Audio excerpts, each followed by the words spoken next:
अस्सलाम वालेकुम दोस्तों, सबसे पहले रमज़ान मुबारक। उसके बाद कोई ऐसी बात करने जा रहा हूँ जिसमें कुछ लोग इख्तलाफ करेंगे, लेकिन अगर बंदे की नीयत साफ़ हो तो अपने पॉइंट ऑफ व्यू को बयान करना चाहिए।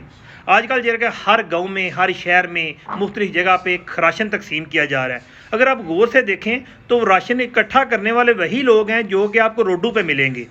अगर आपने अपने राशन को सही जगह पे पहुंचाना है तो बराए मेहरबानी अपने इर्द गिर्द हमसाए में या एक मुकम्मल तौर पे इंक्वायरी करके वो लोग ढूंढें जो कि मांगने को तरजीह नहीं देते और बाकायदा तौर पे अपने घर में खामोशी से बैठने को बैठते हैं, बेशक उनको 2 वक्त के बजाय 1 वक्त का या आधा खाना भी मिले। इसलिए ये रमज़ान का महीना है, इसमें आपको बहुत ज़्यादा जो है मौके मिलेंगे और बराए मेहरबानी उन लोगों में राशन तकसीम करें। सबसे पहले वो लोग जो कि आपके अगर हमसाए में भी हैं और अपनी शर्म के मारे आपके पास राशन नहीं लेने आ रहे, और उसके बाद उन लोगों को जो कि हस्बे इस्तिताअत हैं, और उसके बाद ख़ास तौर पे अगर आपके घरों में काम करने वाले हैं वाकई वो हक लाल करें, सारे का सारा राशन या उस तरह के जो भी आपके पास ज़कात है उनको ना दे दीजिएगा, उसके भी बाकायदा तौर पर हिसाब के साथ हिस्से के हिसाब से इर्द गिर्द लोगों को दे के बांटिएगा। फीमान अल्लाह।